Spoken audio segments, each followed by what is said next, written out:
in Stockholm at the time, they named it this Galdrabók, which means book of magic. And Galdrabók in Icelandic language is a generic term for a book of magic.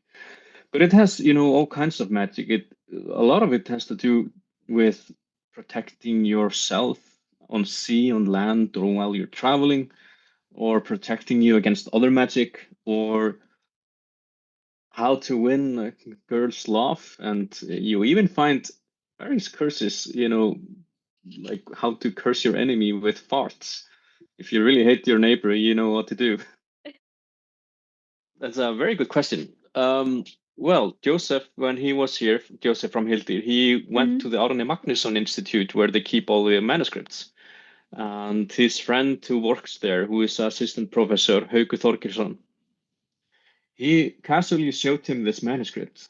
And this manuscript has a lot of images, a lot of humanoid figures with lines passing through their eyes and through their ears, possibly, and some. It's a very strange looking manuscript, and he showed me a photo of this manuscript, and then I remembered, I was like, yeah, I've seen this manuscript before. I've seen it on an exhibition once. I was always interested what it was about, and then we thought maybe we should include that manuscript as well in an edition as a bonus material. And the more I started to research that manuscript, the more interested it became. Especially after I figured out it has never been published before or transcribed or translated.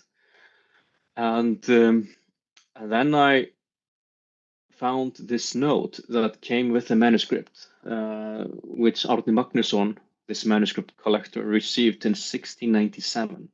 It says, I bring you this small cowskin manuscript that contains knowledge how people in the past communicated and behaved around the hidden folks, or the álfar as we call them. So essentially it seems to be dealing with elves, or the hidden folks as we call them, who live often in hills or rock formations nearby your farm. And that was certainly very, very interesting to me because we have a lot of folklore around that.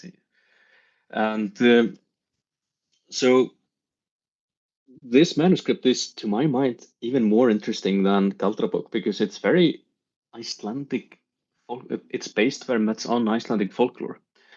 And what's funny about this manuscript is that when I was in Hólmavík, when we met in Hólmavík, I presented this manuscript. And after my presentation, this old man came to me and he said, I live here close by.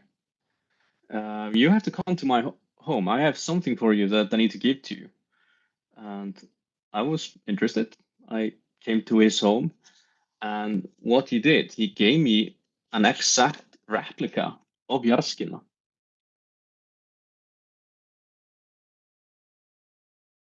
They are magicians,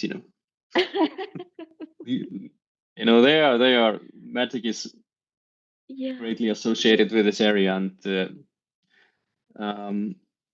I think essentially he was one of the persons that was were establishing the sorcery museum that is there, and he had some replicas at his home that were just leftover copies. Okay. But it's very cool. But these are the humanoid figures.